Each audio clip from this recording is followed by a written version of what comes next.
Patrick Carpentier, which went into the tires on the runoff at the end of the straightaway connecting turns 2 and 3, has been pulled out, and from Facer is where Max Pappas got offline and hit the tires. That was turned in the brake zone. The crew is once again going over this number 33 car, the players in that team. And right now, with the...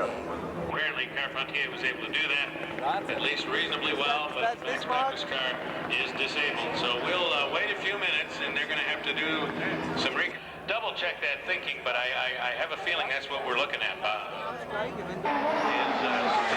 bit up in the air. Come on, and I suspect you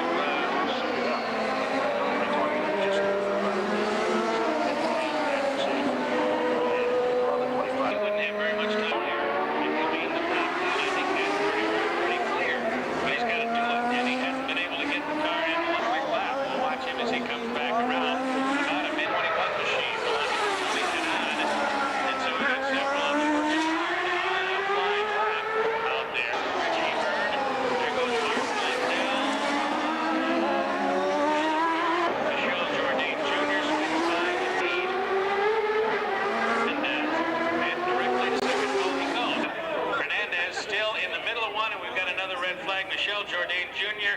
again in that turn 3, 4, 5 area, coming off X in behind it. But again, You see, get the laps he wants to here. He got sort of back up far out of the road. Some kind of a vibration in the car. They had it this morning in the practice lane. In the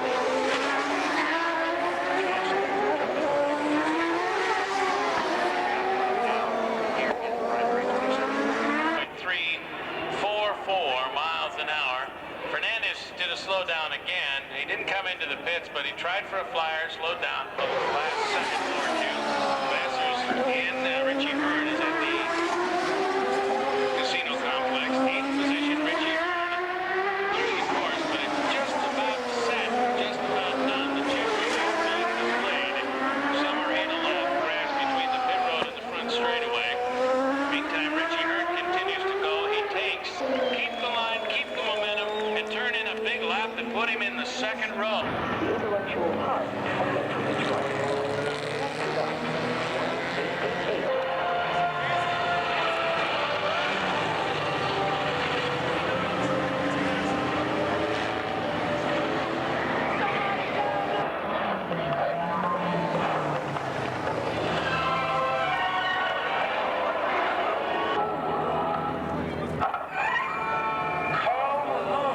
Mailman, been a long time.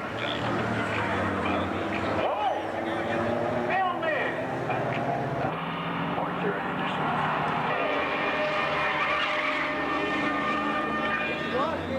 No University is a frontline partner in applied research and development. Located in the backyard of Fortune 500 commits success. Think Ultra University.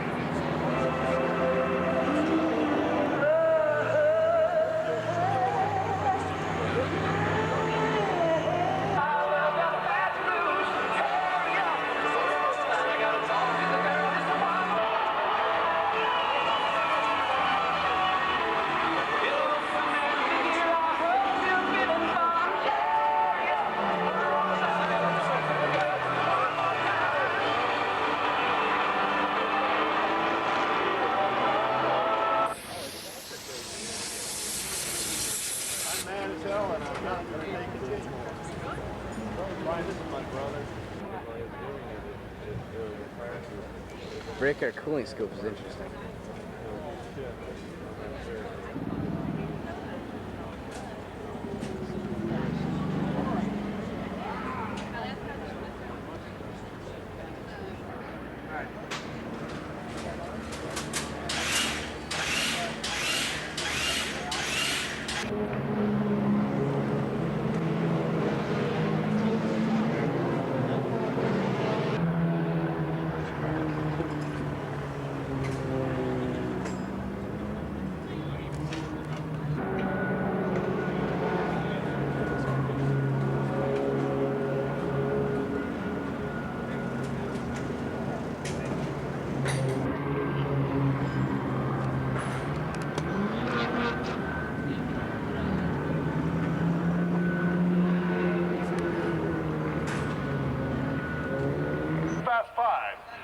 64 car.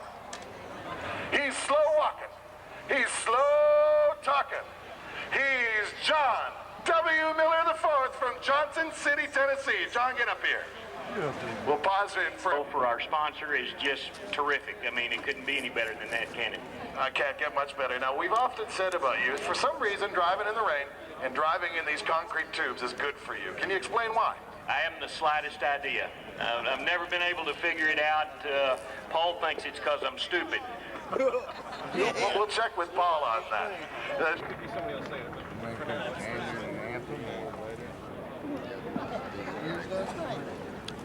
Oh, recording, are you? Yes, I am. Ladies and gentlemen, we're ready for those 4 wonderful words. Johnson Controls, in association with the Make-A-Wish Foundation, would like to extend a special welcome, and somebody that I've been talking to for the last few minutes here, to a wonderful young lady, Dana Maxim, who will issue the command to start engines on today's Johnson Controls 100 National Tire and Battery Trans Am race. Are you ready, Dana? All right, go ahead. Gentlemen, start your engines. Ladies and gentlemen, we're ready for the Johnson Controls 100, round 4 in the NTB Trans Am Series. We're ready to go live to... All the engines have fired. In fact, they have all pulled away and begin to roll here on the race course at Belle Isle. The Johnson Controls 100 about to get underway here. We are again glad to have you on board with us today. Don't forget, tomorrow, of course, the Champ Cars will be running in the afternoon. We will start things here on News Radio 950 at 1:30 in the afternoon with an hour-long pre-race special, and then the broadcast of the race beginning at 2:30. While the cars take their warm-up laps, we'll take a break. You are listening to the Johnson Controls 100 Trans Am Race Live on News Radio 950 WWJ. Attention. CF Goodrich Tires is back in professional road racing as the official tire of the NTB Trans Am Series. Tires used by all. Belle Trans Am competitors newly developed high-performance G-Force TA, specifically designed for racing. G-Force TA is the first racing tire used in Trans Am racing since the early 1970s when CF Goodrich Tires last competed in the series.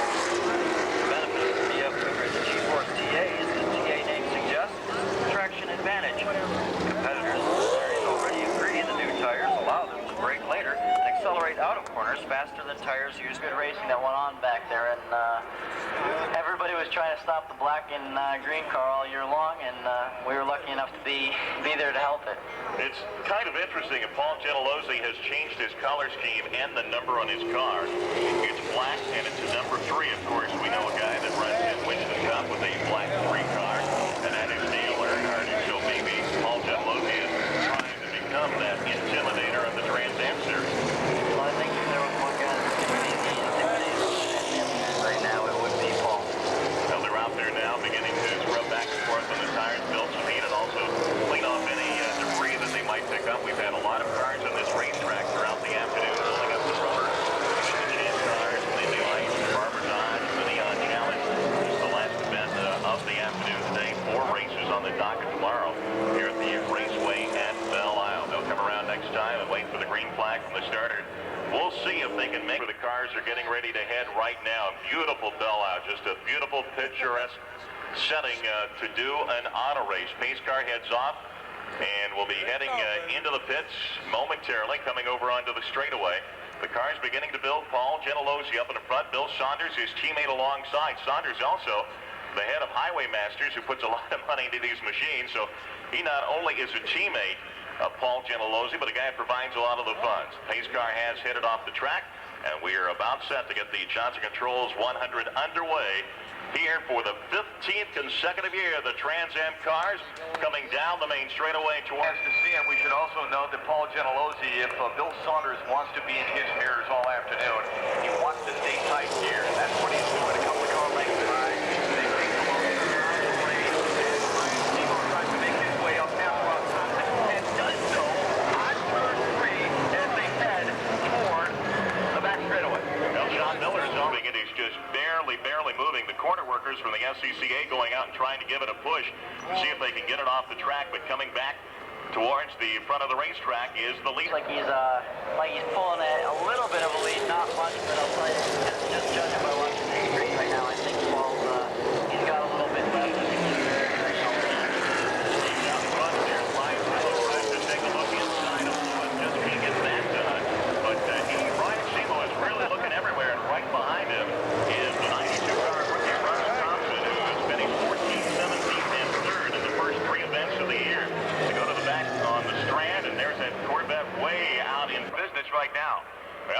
going to the inside of Lewis again. Can't get it done. That's not really a passing zone where he tried to make that move.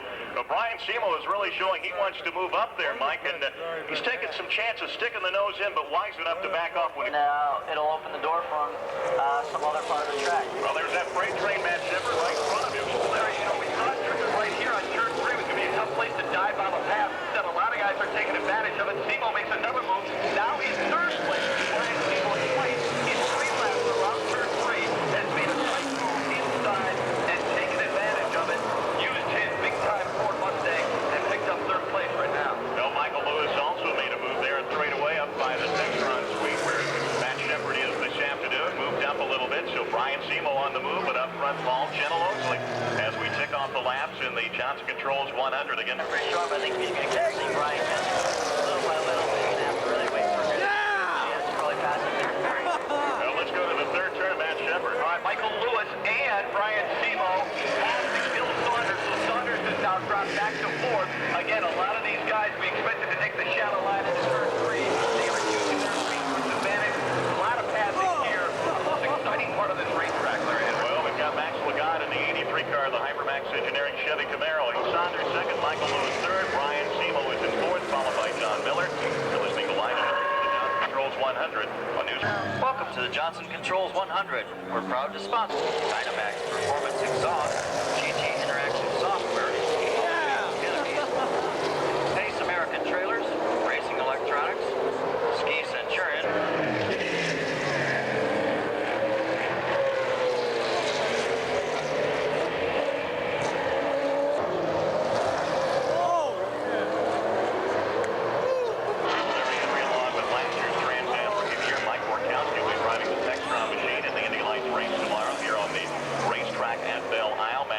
Down in the third turn, Dan Katowski and the Casino Complex, and we have Tom Natchew down in the pits. Also in the pits, Craig Schaefer has checked in. They had a little accident on the backside. First, let's get updated on an incident that took place where a lot of people are watching intently on what's going on out on the racetrack, Tom.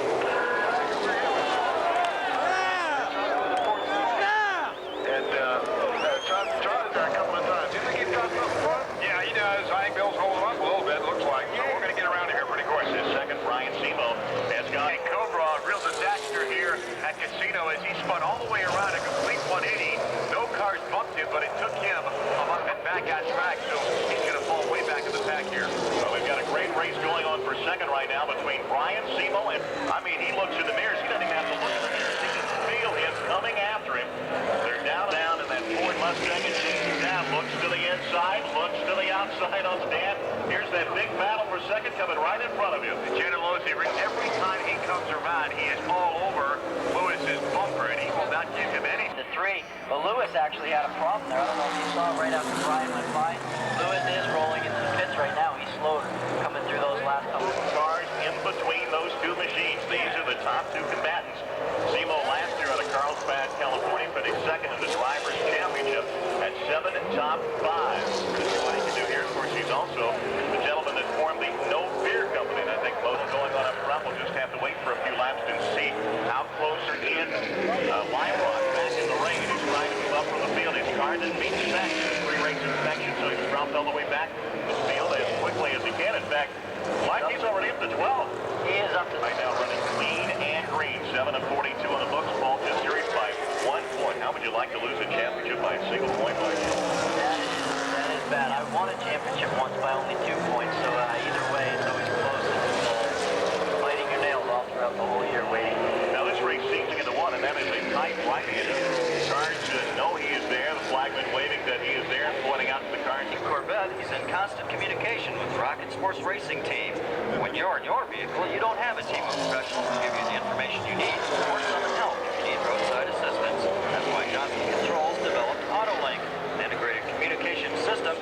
That's why Johnson Controls created PSI, Pressure Safety Information. PSI monitors your tire pressure and displays this information inside your vehicle, so you always know whether you're Johnson Controls, the future of automotive interiors.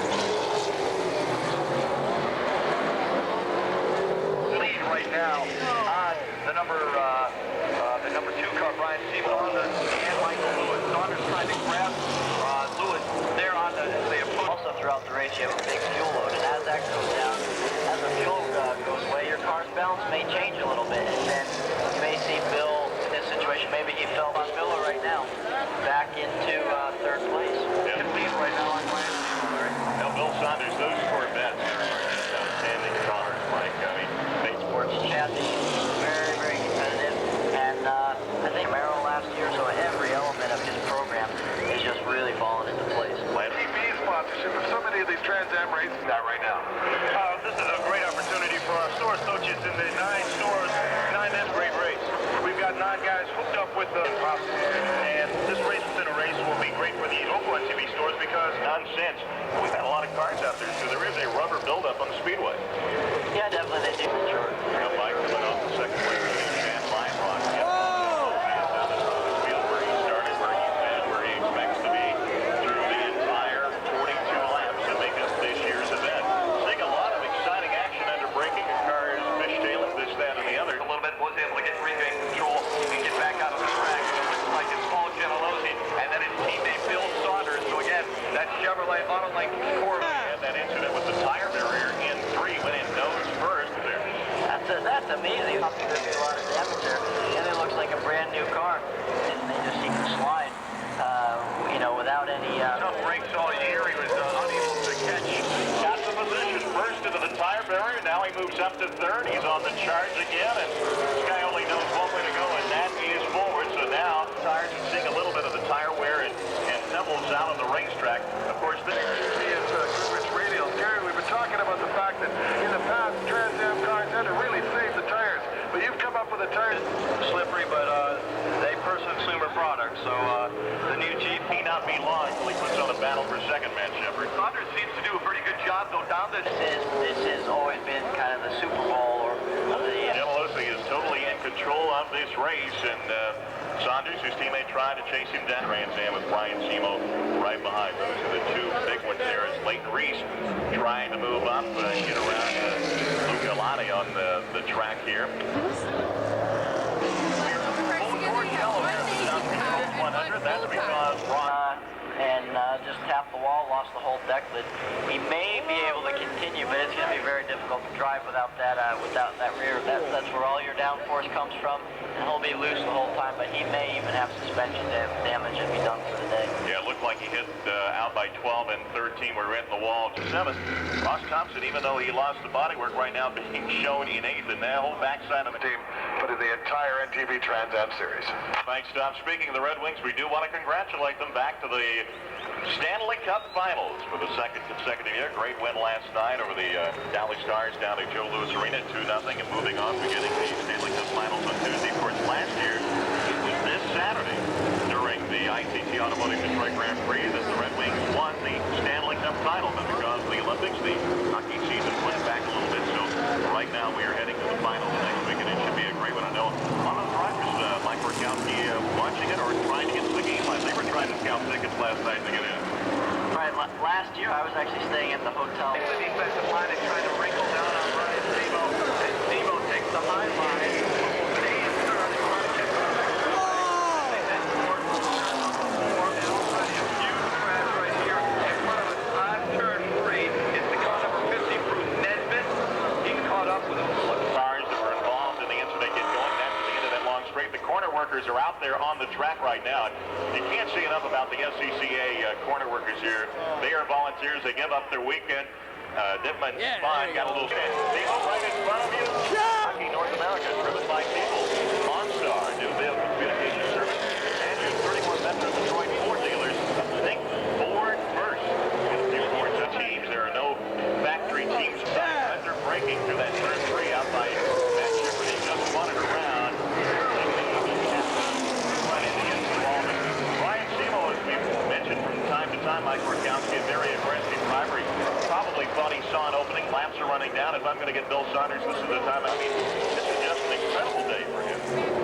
Leighton's just running strong. He's sticking to it. Last time he's been very consistent. He's just making sure he's in the right place at the right time. It may pay off. Paul Gentilozzi, as he did at Long Beach, has led every lap today. It looks like he is going to get his first ever victory here in Detroit, but we've still got a lot of racing to go. So anything can happen. Right, Matt Shepard? Well, it sure can. And Bill Saunders, say what you want about him. Yeah. Pontiac Grand Prix. Leighton Reese is running very strong. So Leighton Reese is slowly but surely making sure everybody well knows that his car is year in and year on. But Gentilosi's been able to do it, and this year it looks like everything is off for him. Thank you, his crew. He's just going to hang on for a few more laps. He's working lap 28 to make sure that nothing happens in that car. He doesn't wind up making the... There is no margin for error. There are plenty of places to fall. I think Paul can step up to the next level. It's been really easy for Paul Gentilosi and Bill Saunders up front with Leighton Reese, Bruce Cavalli. Number 8 marked down on the racetrack. That was because of the yellow in the corner that Matt Shepard was talking about. And Bill Saunders' car just had a lot of smoke coming out of it. He's going down that Ford straightaway and decided, well, I've got to pull it off the course. And that's exactly what he did, Mike Murkowski. So there goes one Rocket Sports car. And here's Brian take another run, and let's see if the third time is the charm for it. I'll tell you, Brian's having an exciting race. I will tell you, he is going to move back up to second place. And we see that Bill's car's had a problem. I mean, it may just be some bad luck, but the Rocket Sports car is going to have some engine problems. Controls 100 that passed more cars than Blue Lou Gelati did, but Lou, it's ended early, and you don't look at that happy. Well, we're never happy when you have a mechanical problem.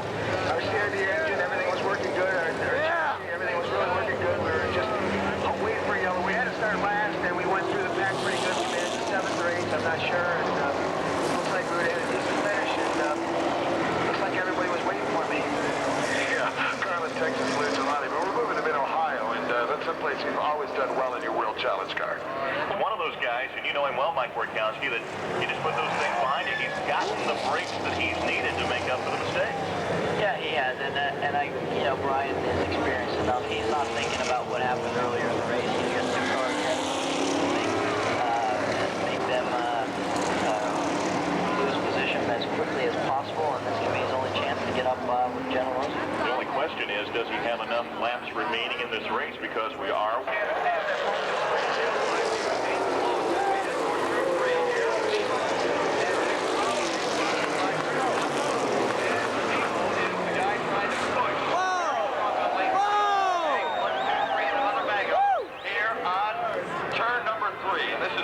goes by Bruce Cavalli. John Miller is in the, well, he drops down to 6th position as Chris Neville. The rookie moves up to 5th on left, trying to get anywhere he can go and find the passing room he needs to get around late race. Those first 4 is taken off from the rest of the field.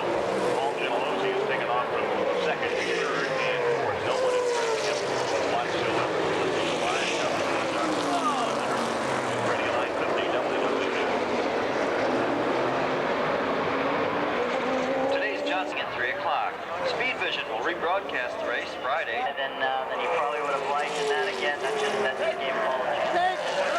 Leighton is running very strong. I mean, Brian seems a little bit quicker right up on him, but it doesn't seem like he is driving as hard as he can. Brian's driving as hard as he can. Paul right now has got it under control. Yeah, Leighton Reese, a very interesting driver. Nice circle track victories and championships, so he's had some nice racing along the way. You'd expect that in Minnesota. It gets awfully simply.